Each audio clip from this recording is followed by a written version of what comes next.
Ahí entiendo que se está grabando, no sé si a todos les aparece. Bien, les decía que me interesa en esta clase, en esta oportunidad, darles una noción de cómo se inserta el derecho ambiental sobre la regulación sectorial que tiene que ver con el recurso pesquero.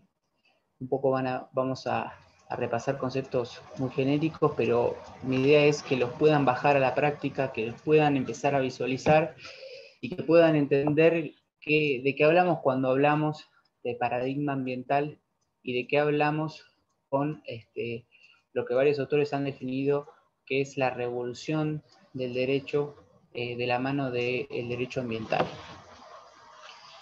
Bueno, en primer medida, me interesa que vayamos a lo que es el artículo 3º de la Ley General del Ambiente. La Ley General del Ambiente allí consagra el principio de supletoriedad, que si habrán escuchado, refiere estrictamente a el diálogo de fuentes, ¿no? Este concepto de cómo compatibilizar la legislación ya existente, ¿sí? Hasta el año 2002 que se promulgó la Ley General, cómo compatibilizarla a los efectos de reglamentar y regir sobre todos los sistemas que componen el medio ambiente y aplicarle los principios que se consagraba en esa ley. Es así que la Ley General del Ambiente lo que nos estipula en el artículo 3º es justamente una especie de manda imperativa o de orden, ¿sí?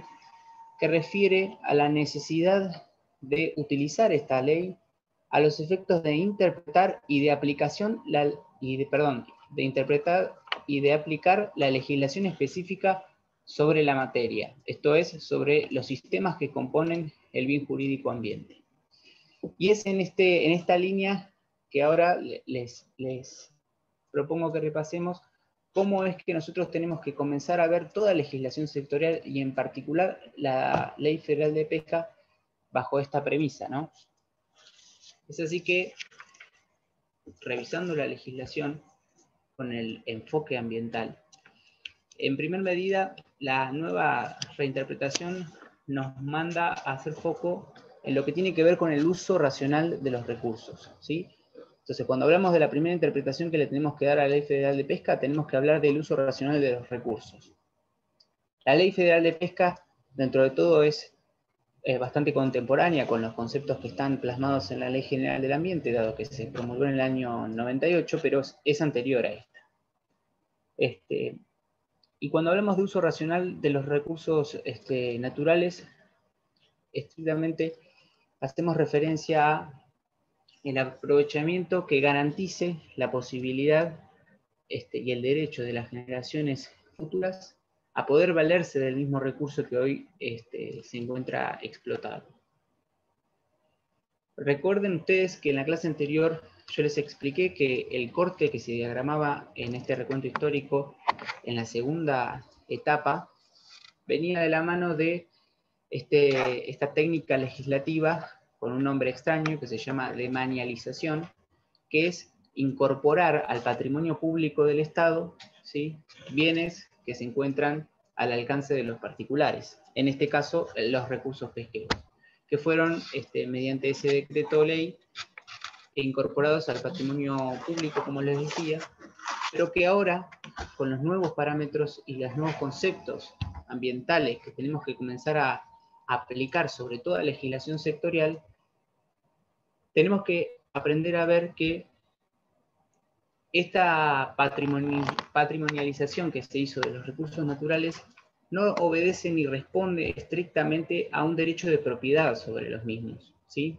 Si bien estos se ubicaron dentro del patrimonio público del Estado, a los cuales la teoría administrativa clásica los vincula a esos bienes como de un interés superior, porque están vinculados a una utilidad pública, ¿sí?, que ese es la característica principal que hace que el Estado despoje a los particulares de la posibilidad de explotar ese tipo de bienes para pasar a regularlos el propio Estado. En el caso de los recursos pesqueros, y a raíz de la legislación ambiental, tenemos que entender que el recurso pesquero no se encuentra atado o vinculado a una finalidad pública, a una utilización pública. Releemos el concepto de patrimonio público del Estado y ahora lo leemos en base a el aprovechamiento racional de los recursos. Ese es el objetivo que se persigue, con la Ley Federal de Pesca, ¿sí? Al tutelar el recurso en cuestión y al declararlo como del patrimonio público del Estado. Esta es la primera relectura que les ofrezco para que comencemos a ver cómo tenemos que repasar los conceptos clásicos y comenzar a ver qué alcance tiene la legislación. Y en este punto quería hablarles un poco de lo que se conoce o se conceptualiza como paradigma ambiental, que no sé si han tenido la oportunidad ya de tener las clases, si se ha abordado la temática. ¿De qué hablamos cuando hablamos del paradigma ambiental? El paradigma ambiental es un término que ha sido muy desarrollado por el doctor Lorenzetti, ministro de Corte Suprema de Justicia, ¿sí? El cual, por ejemplo, nos habla de que cuando hablamos de derecho ambiental, no estamos hablando de que estamos en presencia de una nueva especialidad, que seguramente quizás muchos de ustedes tengan esta noción de que existe una rama del derecho que se denomina derecho ambiental. Si bien puede ser catalogada como una rama, en realidad el derecho ambiental en su conjunto, el ordenamiento jurídico ambiental, ¿sí?, es un sistema jurídico que incorpora la cuestión ambiental, ¿sí?, a todos los aspectos, dice Lorenzetti. ¿Con esto a qué hace referencia? Hace referencia a que estamos frente a una revolución en términos jurídicos. ¿Por qué?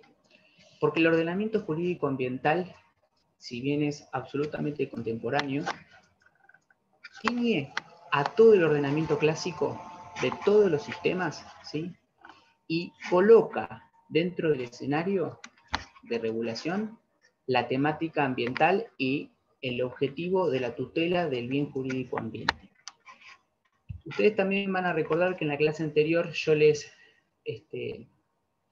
a modo metafórico, les comentaba que para entender cómo fue evolucionando el derecho tenemos que pensar el derecho que se aboca a la regulación del recurso pesquero, teníamos que pensar como si fuera una obra de teatro, un escenario, ¿sí?, en donde se encontraban actuando dos particulares, ¿sí?, y un tercero que hacía de Estado. El espectador era la legislación, y la legislación tenía el enfoque principal y absoluto de tratar de velar porque esos individuos resuelvan sus conflictos de manera armónica, ¿sí? La ley apuntaba estrictamente a otorgarle a los particulares herramientas para la resolución pacífica de sus conflictos. Ese escenario fue el que predominó a lo largo de toda la historia. Y ese es el escenario que cambia el paradigma ambiental. ¿Por qué? Porque a esa misma escena le añade, ¿sí?, el componente ambiental. Entonces ahora a los particulares les continúa dando herramientas para que puedan solucionar sus conflictos, pero siempre y cuando la resolución de los conflictos, ¿sí?, no vulnere ni afecte lo que se denomina como bien jurídico ambiental, ¿sí? Entra a jugar un nuevo condicionamiento, ¿sí? En el libro de la teoría del derecho ambiental, también del maestro Lorenzetti, este nuevo condicionamiento lo cataloga, ¿sí?, como función ambiental. Y esto es importante que lo comprendan, me parece a mí, porque les va a servir también para entender en qué se basa esta revolución que les comento. ¿Qué es la función ambiental? Es un límite exterior, ¿sí?, a los derechos individuales. Ese límite hasta el año 1994 no existía. ¿Y cómo viene a ser un límite? Bueno, ustedes recordarán, que también lo repasamos en la clase anterior, que en virtud del artículo 14 de nuestra Constitución Nacional... Profe. Sí. ¿Límites exteriores a qué? En lo que es la función ambiental me perdí. Es un límite exterior a los derechos individuales. Dale, gracias. No de nada. Cualquiera que se pierda o que no comprenda, por favor, también interrúmpame, así hacemos, se fijan más los conocimientos y aprendemos todo.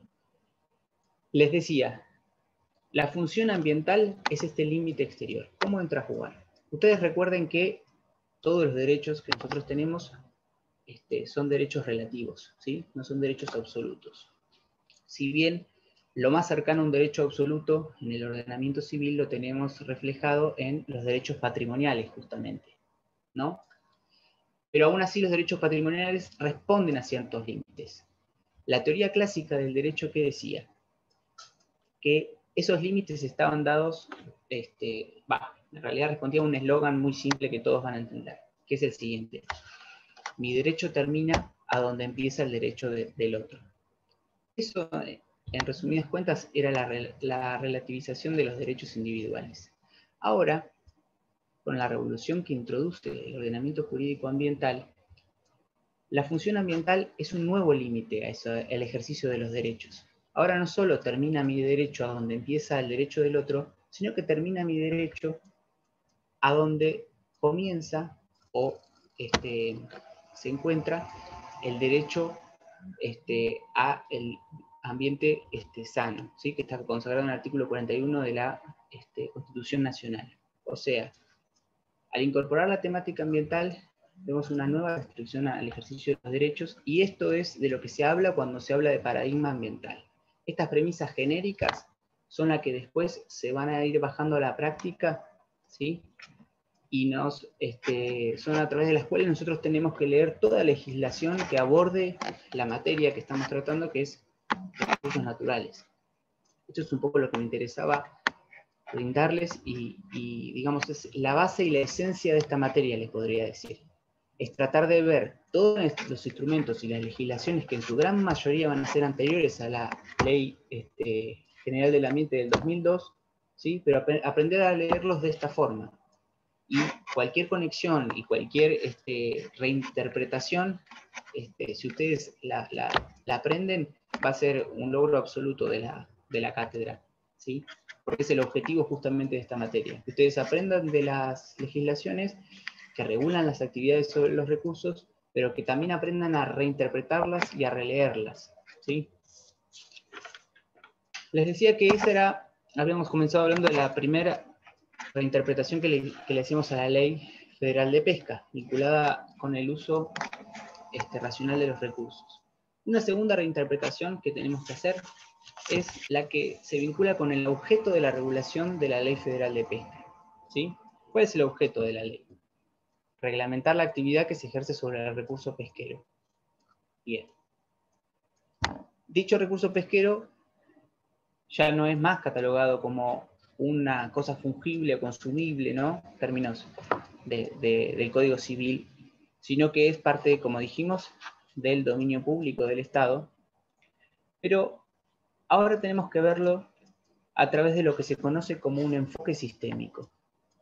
Esta es la palabra clave para la segunda reinterpretación, ¿sí?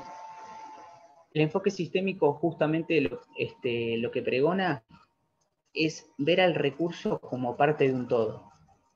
Ver al recurso como una pieza que está absolutamente interrelacionada con las demás piezas que componen el sistema en particular, que vendría a ser el recurso pesquero, y a su vez que compone el bien jurídico ambiente, ¿sí?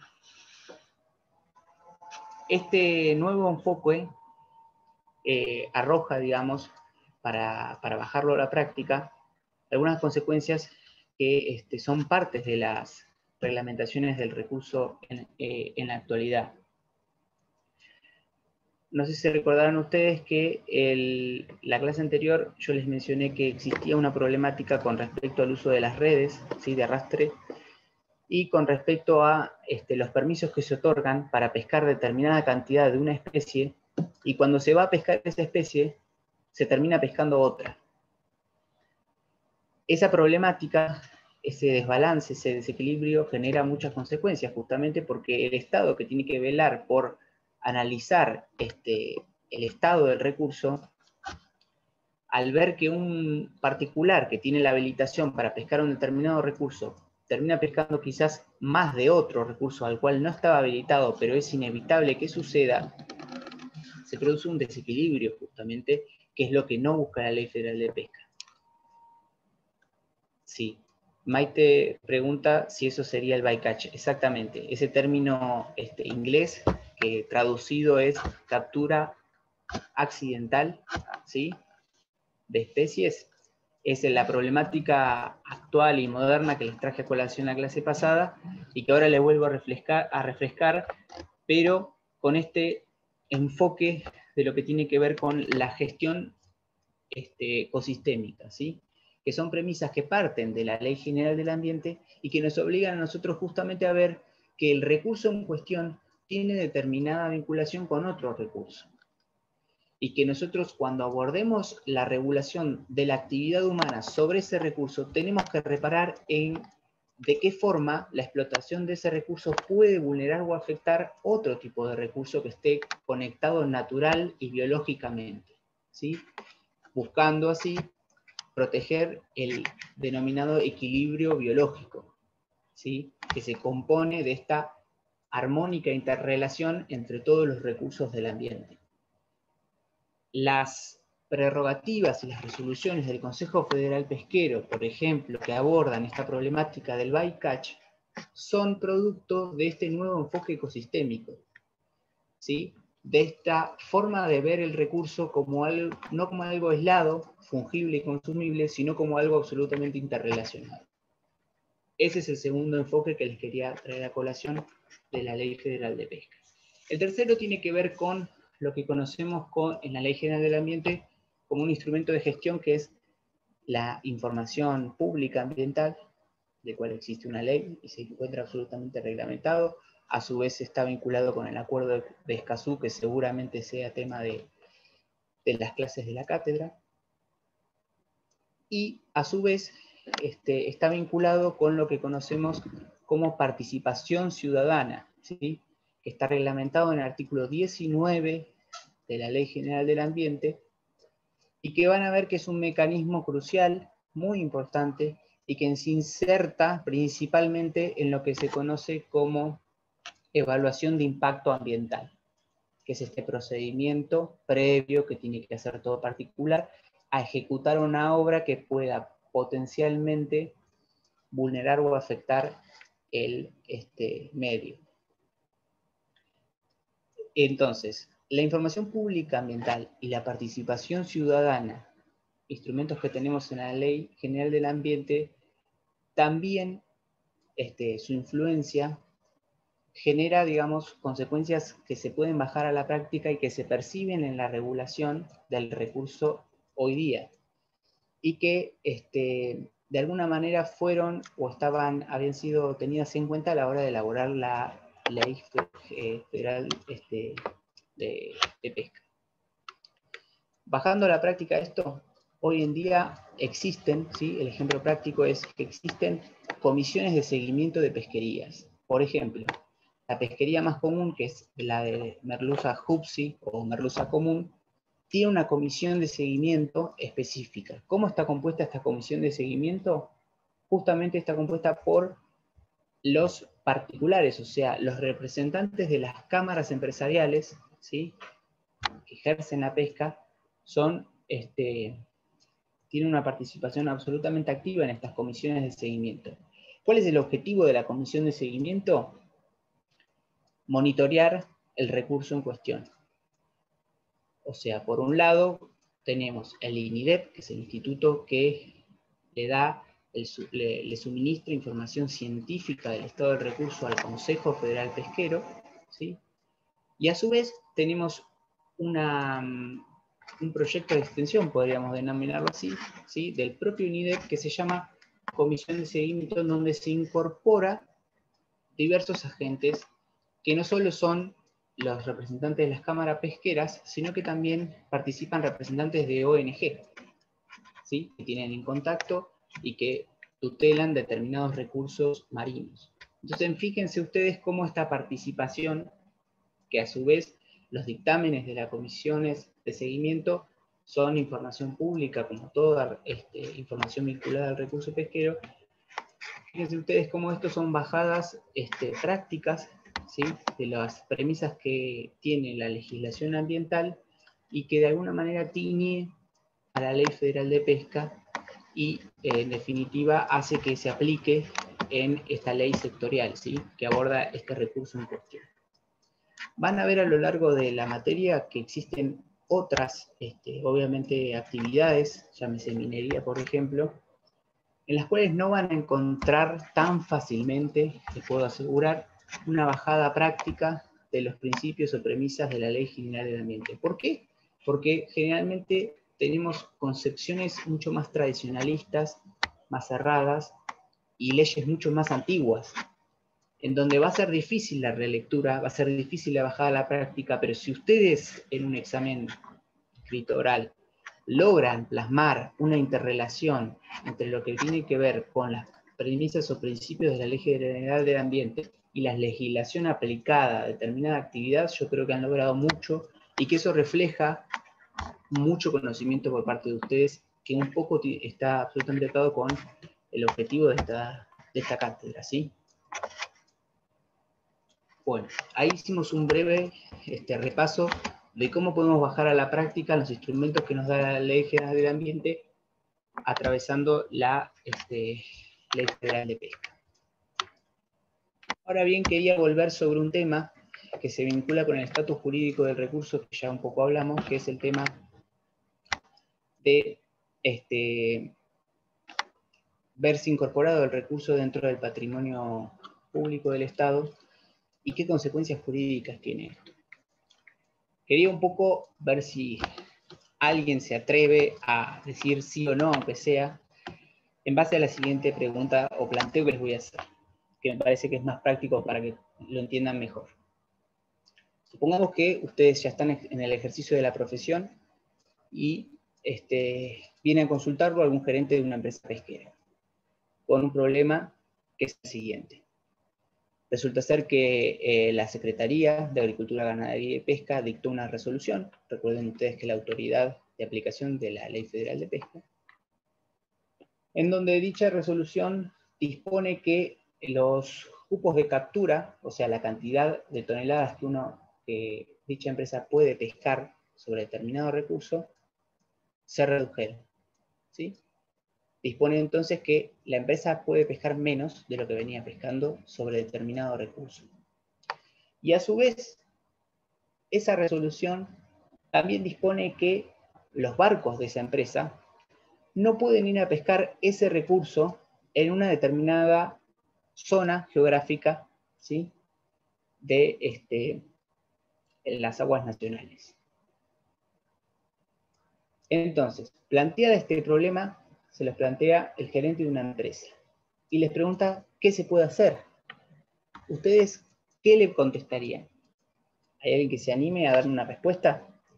¿Cómo orientarían para darle una respuesta frente a una consulta jurídica de este tenor o de este calibre?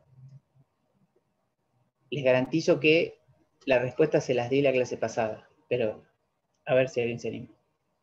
No sé, en base a lo que vimos la clase pasada muy bien, pero antes me gustaría saber si ponen esa restricción por algo o político o económico, o también por algo ecológico, natural o ambiental. O sea, si vamos a Perfecto. reducir la captura de esa especie porque o está en peligro de extinción o porque en estos meses la reproducción fue menor y no queremos que se extinga o etcétera, qué sé yo, se podrán tomar otras medidas que si dicen, les saco a ustedes para que otra empresa tenga más. No sé qué le Perfecto. respondería, pero primero me gustaría saber eso. Bien, completemos el caso práctico entonces.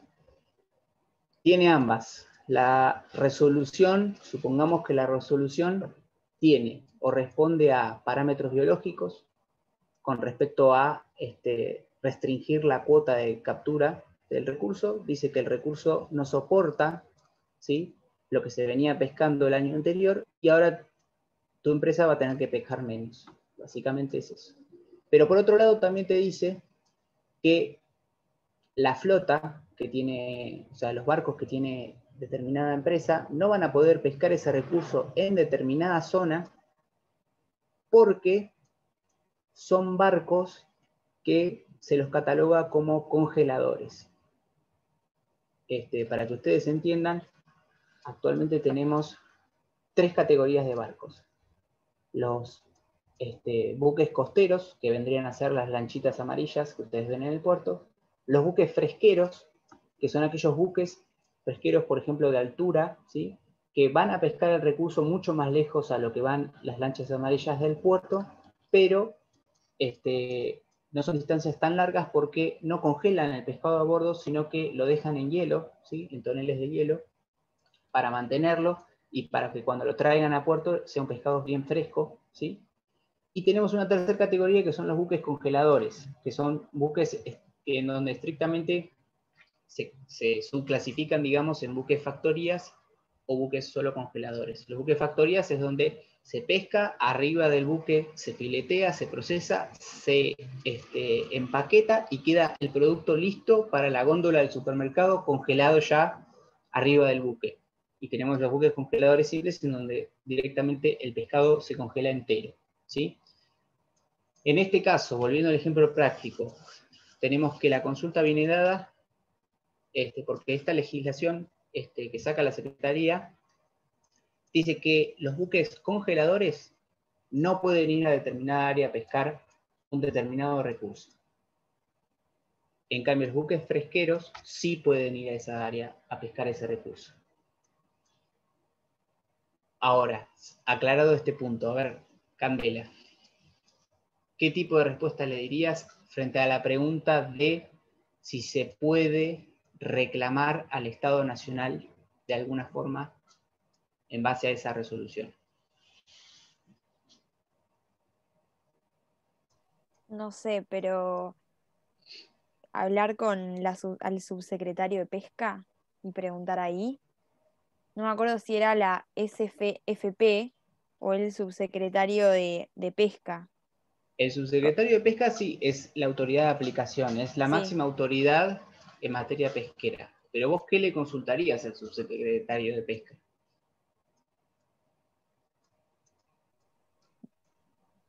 que cuáles son las razones por las... Bueno, no, las razones ya las dio. Ay, no sé, Claro, me fue. está perfecto, por eso. Vas a ver que la respuesta te va a quedar fijada más fácilmente y no vas a tener que estudiar. Frente a la pregunta es, yo como particular, te dice el gerente de la empresa, ¿puedo reclamarle al Estado una indemnización, por ejemplo, por las restricciones intempestivas que se colocaron mediante esa resolución? Habíamos dicho que como no se genera ningún derecho adquirido, que no da lugar a ninguna indemnización. Por eso me suena que me parece que no se puede hacer nada. Más que quizás exigir esto de la información pública y que te expliquen las razones. Perfecto. La respuesta es correctísima y sobre todo con la última aclaración que hiciste, porque si un cliente te viene a preguntar si se puede hacer algo, la respuesta es siempre sí. Déjame ver la forma de ver cómo hacemos algo, pero consejo práctico, jamás le digan a un cliente que no se puede hacer nada. Después, si se puede hacer poco, va a estar en manos del cliente decidir si avanza o no en base a lo que vos le decís que se pueda hacer. Pero perfectamente aclarado el hecho de que algo se puede hacer seguro. Ahora la respuesta es poco o nada. Este ejemplo práctico en realidad es un caso de la vida real que ocurrió allá por el año 2009, ¿sí?, que terminó teniendo una sentencia de la Corte Suprema de Justicia en el año 2011, si bien la causa se inició varios años anteriores. La causa se caratuló Periopontis S.A. contra Estado Nacional / Ministerio de Economía sobre daños y perjuicios. ¿Qué sucedió acá? Exactamente lo que les comenté. es un caso verídico. La Secretaría de Agricultura, Ganadería y Pesca reglamentó la resolución 2 del 99 y estipuló que iba a haber una reducción de los cupos de captura, o sea, las embarcaciones iban a poder pescar menos merluza común porque se declaró la emergencia biológica sobre el recurso, en donde se comenzaron a recabar datos de que la pesquería condenaba a la especie a su extinción, ¿sí? Ni más ni menos. Fue un problema gigante que tuvo, el mayor problema que tuvo en la historia de la pesca de Argentina, digamos. Y a su vez fraccionó, digamos, las aguas nacionales en 3 zonas, disponiendo que la zona más cercana, digamos, a lo que es la provincia de Buenos Aires, solo podía ir, en aguas nacionales estoy hablando, los buques fresqueros a pescar merluza. En la zona intermedia podían ir los buques fresqueros y los buques cuyas empresas tengan plantas de procesamiento en tierra, ¿sí? Y a la tercera zona, la zona sur-sur, donde prácticamente hay muy poco recurso, solo podían ir todo tipo de embarcación. En el caso de Periopontis, había recientemente incorporado, es una empresa con capital extranjero, acá en Argentina hay muchísimas empresas que tienen capital extranjero, había incorporado 2 buques que eran buques factoría, justamente, que se procesaba todo el pescado a bordo, con lo cual no se mandaba ningún tipo de materia prima a las plantas de tratamiento. ¿Cuál es el justificativo de esto? Ustedes, si observan la Ley Federal de Pesca, van a ver que una de las premisas que tiene incorporadas mismo en el artículo primero es garantizar puestos de trabajo, ¿sí? En donde justamente por eso es que se fundamentó el hecho de alguna manera, discriminar positivamente al tipo de flota, que es lo que hoy vemos, y por ejemplo en mi empresa también es una cuestión diaria, el tema de que se le da muchísima prioridad a la flota fresquera por sobre la congeladora. Y en cambio, las empresas buscan el desarrollo de la flota congeladora por sobre la fresquera. ¿Por qué? Porque es muchísimo más redituable económicamente tener un barco que arriba de la embarcación los propios tripulantes te terminen todo el producto y así como lo tengas lo puedes exportar, a tener que soportar los gastos de traer un producto, pagarles a las personas que lo van a procesar en tierra, el tiempo que demora, el riesgo de que el producto pierda su calidad porque tiene un tiempo de transporte hasta el puerto, después hasta la planta de procesamiento, el tiempo que se tarda en procesar, ¿no? Entran a jugar un montón de riesgos empresarios y de costos que hacen que no se tienda tanto a aspirar a buques fresqueros. Sin embargo, la legislación lo que busca es garantizar puestos de trabajo, con lo cual genera este tipo de discriminación. Bueno, ¿qué dijo la Corte Suprema de Justicia en base al reclamo de Periopontis que termina entrando en quiebra a raíz de esa falencia, ¿sí? Es que inicia estas acciones y le adjudica al Estado Nacional los daños y perjuicios por este tipo de resolución. La Corte Suprema ahí dispone, convalida en realidad la sentencia que había otorgado la Cámara Federal de lo Contencioso Administrativo, ¿sí? La Sala 2 de Capital. ¿Qué se dijo en esta sentencia? Se dijo que el permiso es un acto administrativo de carácter unilateral sin que se le atribuya o reconozca valor alguno a la voluntad individual del administrado en la formación o nacimiento del mismo. ¿Sí? Con esto lo que dijo es, delimitamos el alcance del permiso. ¿Qué es el permiso? Recuerdan que yo hice mucho hincapié en este concepto de la precariedad del acto administrativo que otorgaba el recurso, que otorgaba el permiso.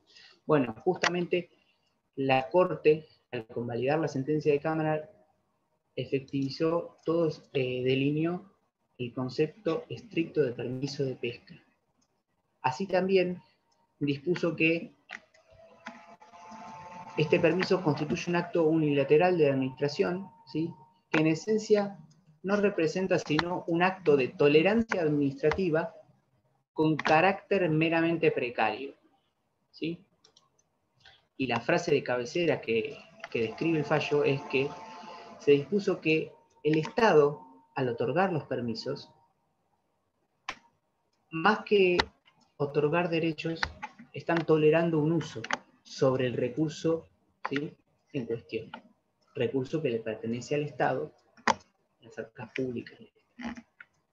Entonces, la Cámara termina dictaminando que no existía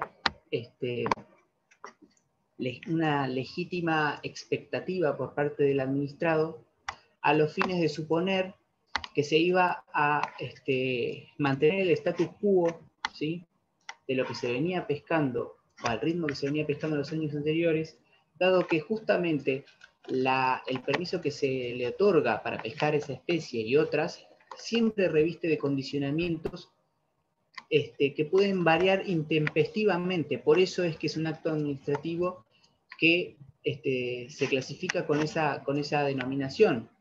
Porque si bien todo acto administrativo puede ser revocado, ¿sí?, por ejemplo, una concesión puede ser revocada por parte del Estado, en este caso el permiso puede ser revocado y vuelto a otorgar de una forma intempestiva y no responde a la voluntad del administrado.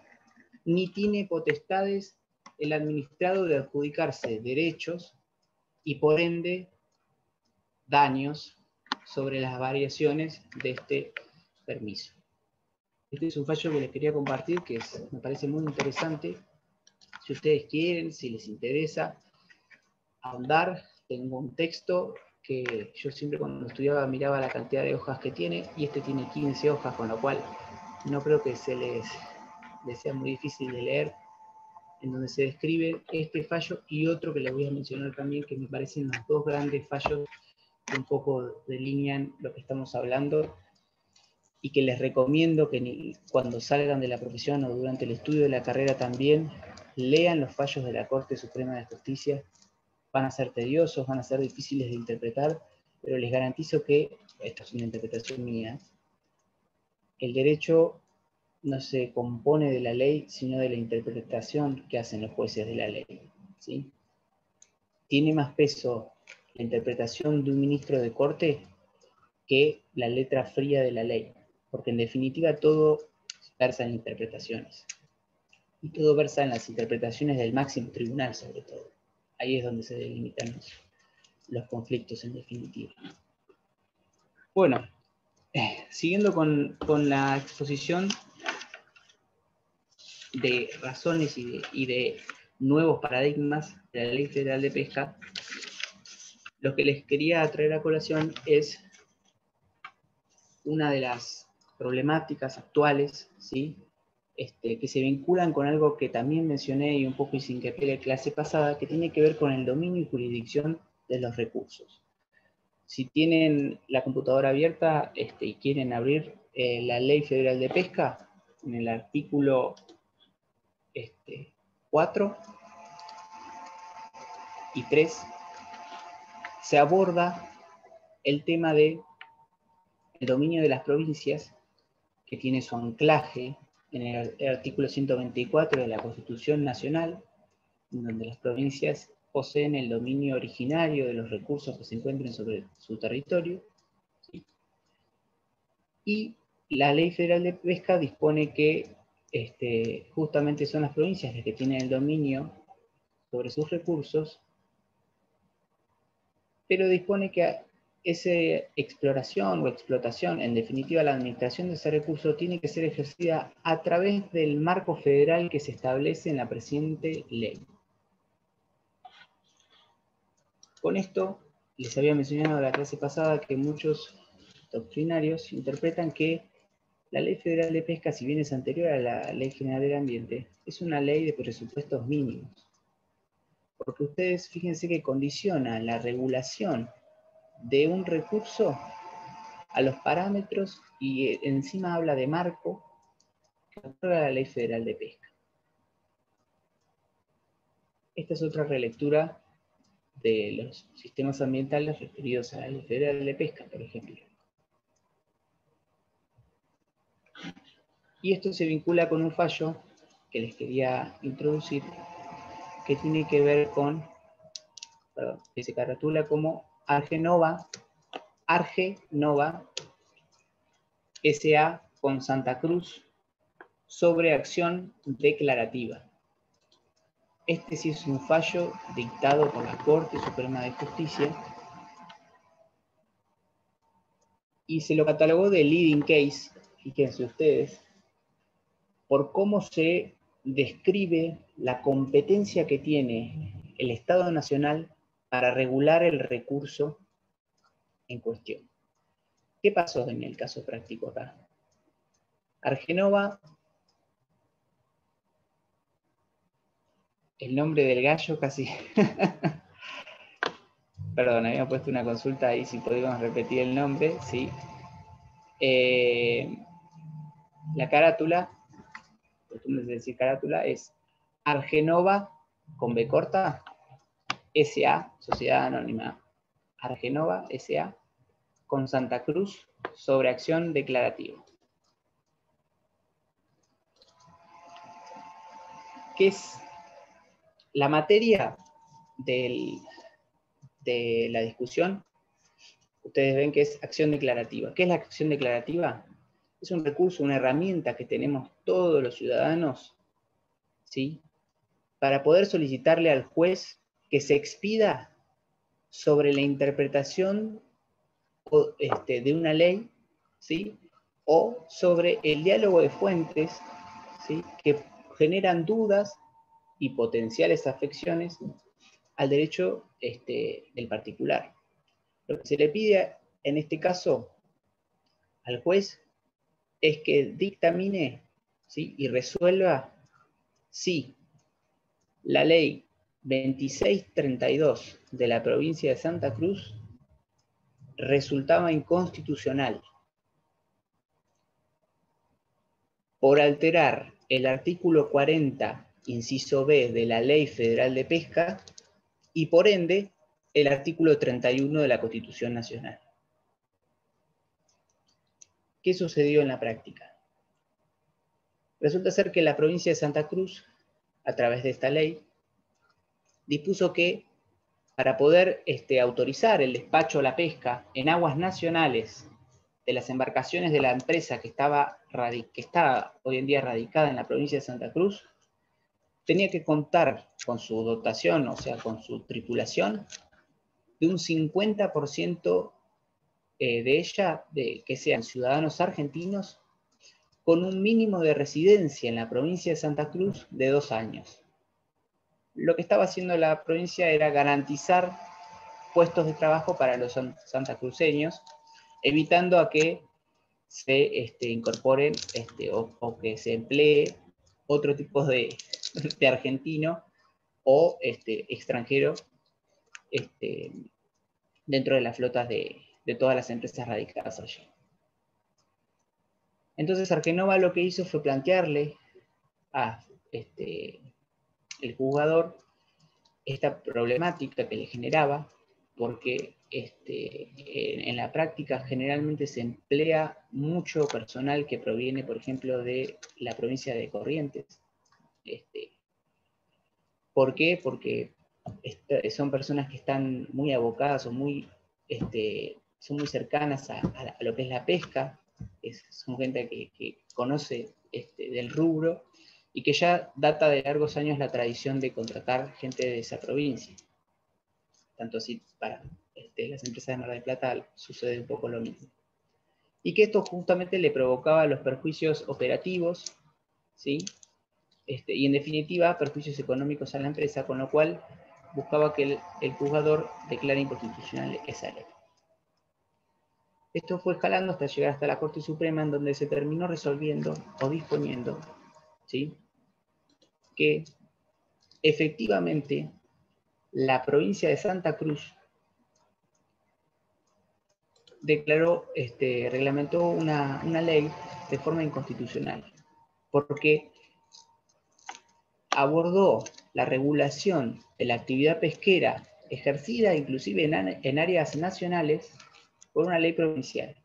Y esto choca contra las premisas del reparto de jurisdicción que tanto así tiene la Ley Federal de Pesca, como en definitiva dispone la Constitución Nacional.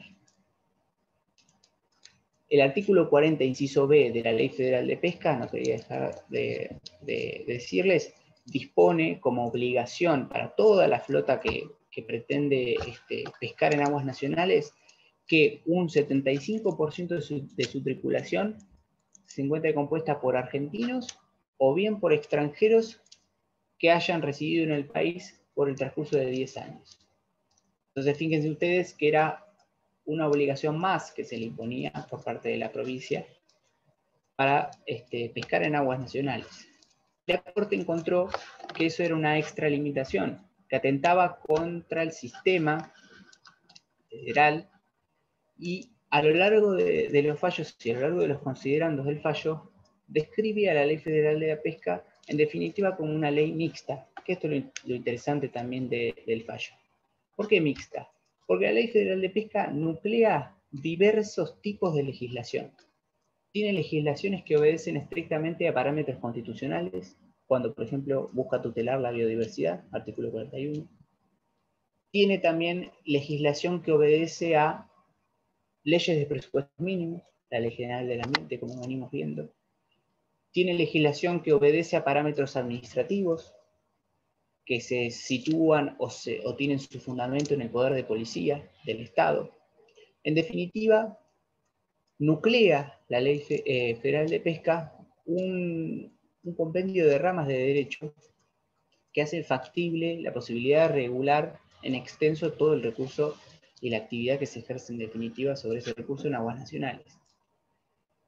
Esto es importante porque le comenta a los administrados que solicitaron su interpretación de que la Ley Federal de Pesca, primero, es competencia de la nación dictarla. Es competencia de la nación regular el recurso que está en aguas nacionales, no de las provincias. Y segundo, que no solo se va a regular a través de la legislación que se aplica sobre, la legislación que busca efectivamente regular ese recurso, sino que va a nutrirse, ¿sí?, de fuentes de otro tipo de ramas de derecho.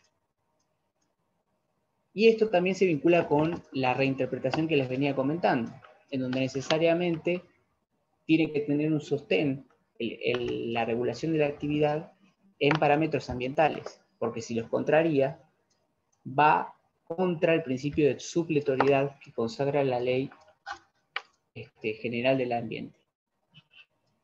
Una cuestión que no es menor, que les quería comentar, es que este principio de supletoriedad de la Ley General del Ambiente del artículo 3 es una técnica legislativa que van a ver en muchas leyes marcos. Es una técnica legislativa que seguramente los que me están escuchando habrán dado derecho constitucional, entiendo. Es una técnica legislativa que lo que hace es, de alguna manera, saltearse la imposibilidad de jerarquizar normas, porque es una facultad que se encuentra absolutamente reservada al constituyente. O sea, solo a través de la Constitución se puede hacer una jerarquización de leyes, ¿sí? Entonces, ¿qué sucede? Cuando se crea la Ley General del Ambiente, lo que sucede es que todas las leyes que se aplicaban tenían que ser, en definitiva, o bien derogadas y crear nuevas leyes posteriores, ¿sí?, o bien exceptuadas a los efectos de seguir en sus funciones. Bueno, el principio de supletoriedad, o este ejercicio de supletoriedad normativo, lo que hace es ni una cosa ni la otra. Ni deroga, ni exceptúa totalmente a las legislaciones anteriores, ¿sí? En definitiva, lo que viene a decir es que va a ser válido y va a ser legítimo y por ende operativo toda disposición que contemple la legislación anterior a la entrada en vigencia de la Ley General del Ambiente, siempre y cuando no contradiga los principios y parámetros que dispone la ley. Entonces, de esa forma se encuentra un mecanismo en donde no se jerarquiza la Ley General del Ambiente. Eso puede ser una pregunta de examen, si la Ley General del Ambiente tiene jerarquía por sobre las demás leyes. La respuesta es no, sino que se instaura este mecanismo de supletoriedad para decir que en todo lo que no contradigan las leyes sectoriales van a ser válida su aplicación. Ahora bien, si disponen de protecciones menores a los presupuestos mínimos otorgados por la Ley General del Ambiente y por las leyes nacionales, en definitiva se van a aplicar esas leyes. Un poco para ir también cerrando y descontracturando la clase, les quería comentar dos temas que me parecen fundamentales que ustedes conozcan si los estoy introduciendo al mundo de la pesca y del derecho en la pesca, que tienen que ver con esto que veníamos comentando, que es el dominio y jurisdicción entre nación y provincia, porque es fuente de eternos conflictos en los que estamos en la práctica en la pesca. Y por ende son fuente de eternas consultas para los abogados que ejercemos en el rubro, y que por ahí el día de mañana les toca a ustedes. Y ya se van a dar cuenta más claramente de lo que hablo. Nosotros les había diagramado un poco, lástima que no tengo un pizarrón, porque generalmente lo que hago es hacerles un dibujo, cómo se estratifica el mar argentino. Y que tenemos que, desde las líneas de costa, ¿sí? Desde la costa hasta las 12 millas marinas, tenemos lo que se denomina mar territorial, ¿sí? Es una superficie del mar cuyo dominio originario responde a la provincia, ¿sí? Y a partir de esas 12 millas hasta las 200 millas, tenemos lo que se conoce como zona económica exclusiva, ¿sí? Que son aguas nacionales. La Ley Federal de Pesca, en principio, regula toda la actividad en el mar argentino, desde la costa hasta las 200 millas. Esa es mi interpretación. Pero ¿qué sucede? En esa franja de 12 millas de mar territorial, y así también en lo que se conoce como aguas interiores, que son, por ejemplo, el Golfo San Jorge, o los distintos golfos que tenemos en nuestro océano Atlántico, rige los parámetros dispuestos por la provincia. Y generalmente los recursos pesqueros tienen la particularidad de que en su etapa biológica, ¿sí? Primigenia, se crían el recurso muy cerca de las aguas, perdón, muy cerca de las costas o dentro de los golfos inclusive. Es, digamos, un lugar donde desovan muchas especies que después, al crecer, van migrando hacia el este, hacia aguas nacionales. Con lo cual, la problemática viene dada en el sentido de que si la provincia no hace una tutela conforme y consciente de los recursos que se encuentran ubicados dentro de sus aguas, esos recursos van a verse afectados y por ende se va a afectar el recurso del cual tiene soberanía y jurisdicción plena y exclusiva la nación. Esto, como les decía, es fuente de innumerables conflictos y fuente de innumerables interpretaciones, porque aquellos abogados que interpretan a favor de las provincias disponen que en realidad, al ser de dominio originario de las provincias, ellos pueden reglamentar el ejercicio de la pesca que se haga en aguas provinciales sin responder a los parámetros de la legislación nacional. Sin embargo, otras personas, otros doctrinarios, disponen que en realidad, como es todo parte de un mismo sistema, esa reglamentación o esa regulación que se haga en aguas provinciales tiene que responder a los parámetros nacionales porque, en definitiva, el recurso es uno. Y fíjense ustedes qué importancia tiene conocer un poco de derecho ambiental para volcarse por una u otra postura, en definitiva, y saber argumentar y saber contradecir y, en definitiva, saber litigar. Porque si nosotros hablamos de un enfoque ecosistémico, si nosotros conocemos qué es el enfoque ecosistémico que pregona por la tutela de la biodiversidad, que son parámetros del derecho ambiental, no creo que estamos muy cercanos a la interpretación de que la provincia puede reglamentar el ejercicio de la pesca vulnerando los parámetros de la nación. Y aunque a ustedes les parezca mentira, el derecho ambiental es absolutamente desconocido hoy en día, inclusive hoy en día. Entonces, para ustedes que están formándose y que están aspirando a obtener un título, les confirmo que saber un poco, aunque sea de derecho ambiental, les va a dar herramientas que los va a permitir a ustedes destacarse en el ejercicio de la profesión, en el ámbito que sea, pero si se dedican a la pesca particularmente, con respecto a otros colegas que por ahí no tuvieron esta formación, porque el derecho ambiental no se da desde siempre en la facultad, y de hecho no creo que lo toquen en otra materia que no sea en esta. Fíjense ustedes que hasta hace unos años era una materia optativa, lo cual esta forma de pensar nueva, de la nueva generación de derechos y de la nueva generación de personas, a ustedes les va a brindar herramientas múltiples que le van a facilitar tanto así las discusiones académicas como las discusiones jurídicas. Ese es el primer tema que quería ponerles en consideración para que ustedes conozcan un poco de lo que sucede en el ámbito de la pesca y de la importancia que tiene conocer del derecho ambiental. Y el segundo se vincula mucho con esto y tiene que ver con lo que sucede, y capaz que muchos tomaron conocimiento, por fuera de esas 200 millas marinas, ¿sí? Que son la problemática de la enorme cantidad de flota que se encuentra ubicada y pescando el recurso y depredando sin ningún tipo de regulación, ¿sí? Los recursos que se encuentran a partir de la milla 201. Salen todos los diarios, generalmente, si alguno los lee, va a encontrar una noticia de esto.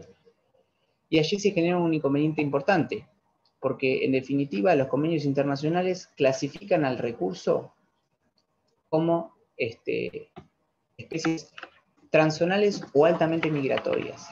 Con esto lo que dicen los convenios internacionales es que los estados que son parte de la convención, por ejemplo, de la CONVEMAR, tienen que pregonar por establecer parámetros y organizaciones regionales de pesca a los efectos de tutelar estos recursos que un día están en aguas nacionales y un día están en aguas internacionales.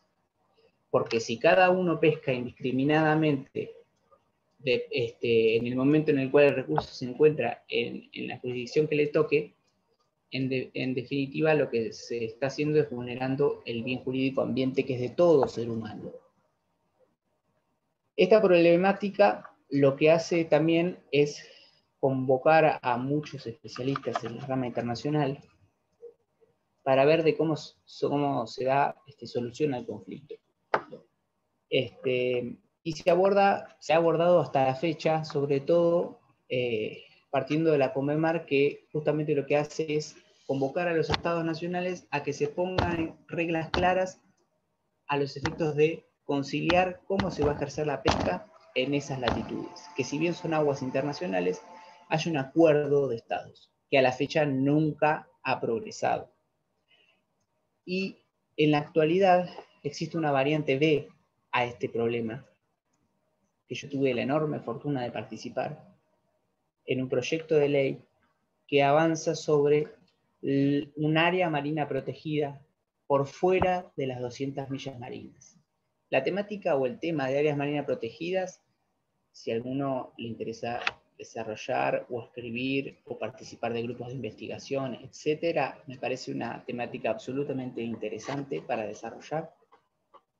Tiene muchísima tela para cortar, tiene muchísimo de desconocido y a la fecha es una cuestión en agenda que seguramente, y aspiro yo que algún día salga una noticia donde se hable del proyecto de ley que recientemente se está por presentar, en donde se incorpora al sistema de área marina protegida un área marina que se emplaza por fuera de los límites soberanos del Estado, de las 200 millas de la zona económica exclusiva. ¿A los efectos de qué? A los efectos de, primero, entender que en la realidad nunca se van a realizar acuerdos con China, Taiwán, España, y menos con las Malvinas. Por ende, nunca vamos a tener una regulación aguas afuera del recurso. Entonces, entendiendo ese triste panorama, lo único que le queda al Estado es valerse de herramientas para imponer unilateralmente, en la medida que pueda, regulación sobre la actividad que se ejerce por fuera. Obviamente esto mereció un trabajo muy profundo de fundamentos jurídicos que tocan los aspectos ambientales y que tocan los aspectos internacionales, pero resumidas cuentas, que se lo quería comentar y decir, el proyecto de ley de área marina protegida en ese espacio parte de la base de que el lecho marino, que está por fuera de las 200 millas marinas, es soberanía nacional. O sea, es territorio nacional el lecho marino hasta alrededor de las 350 millas. Entonces, partiendo de esa base, primero, todos los buques que utilicen el arte de pesca de arrastre de fondo, esto es, la red que va arrastrando sobre el fondo, pueden ser regulados porque tocan territorio nacional. Ese es el primer pilar del fundamento jurídico de la propuesta.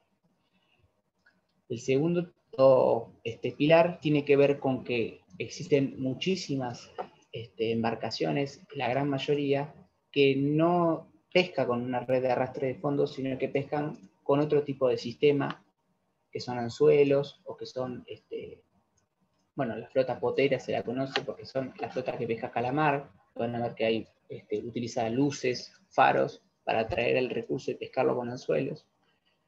Y sobre esa, el proyecto de ley lo que hace, o lo que buscó, es valerse de la problemática de la gestión de los residuos a bordo, ¿sí? Para decir que si no se hace un buen manejo de los residuos a bordo, el problema de la basura y de la gestión de las basuras y de los contaminantes puede, en definitiva, terminar vulnerando el lecho marino.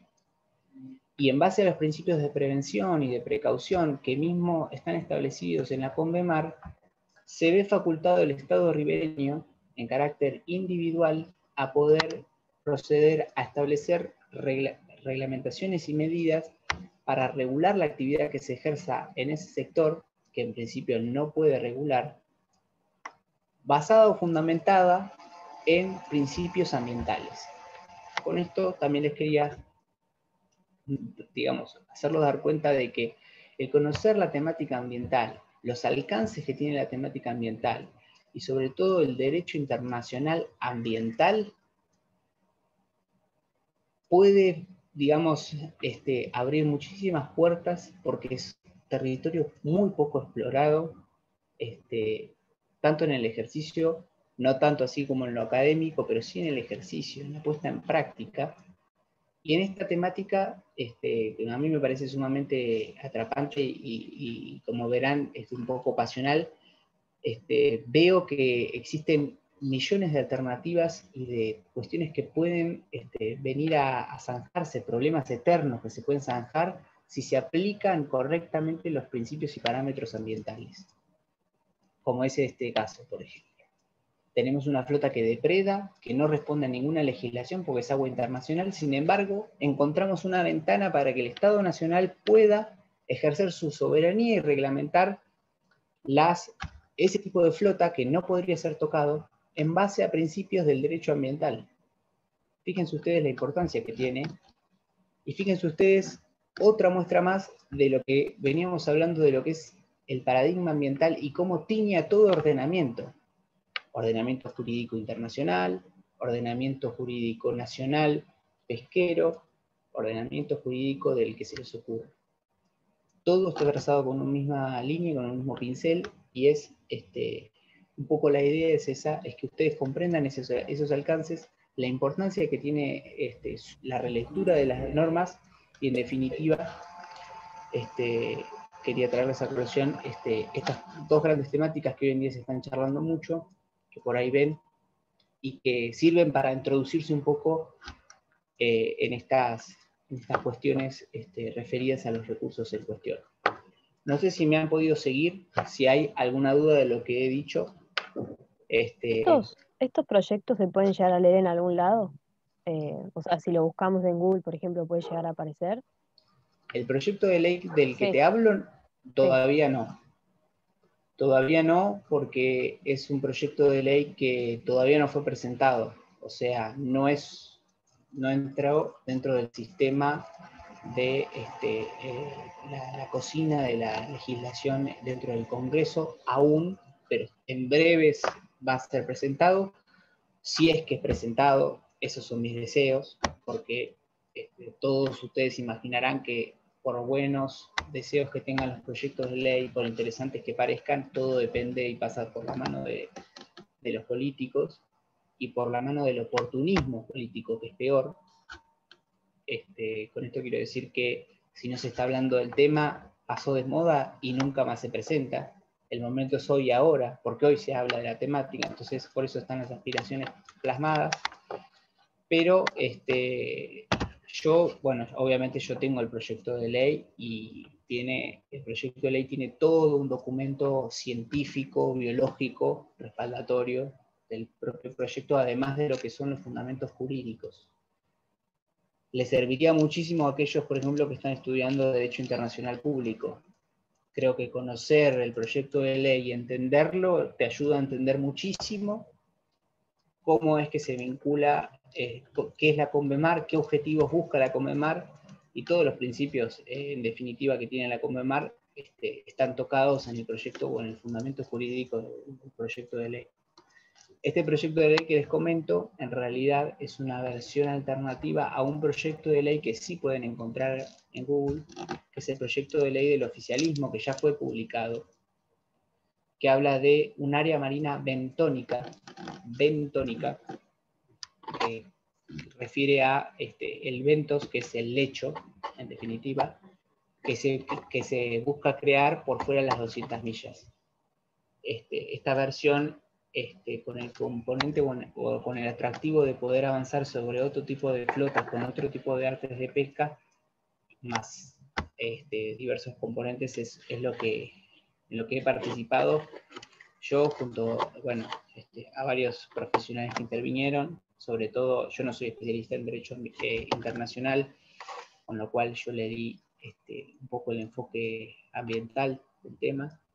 Y juntos, bueno, pensamos una alternativa a la propuesta y veremos hasta dónde llega, pero la verdad que son oportunidades que a uno se le abre simplemente por tener conceptos o enfoques basados en esto que ustedes están aprendiendo hoy, y que les reitero, no sé si ha cambiado la facultad en los cortos años que han pasado desde que me he recibido, pero no lo ven en otro lado.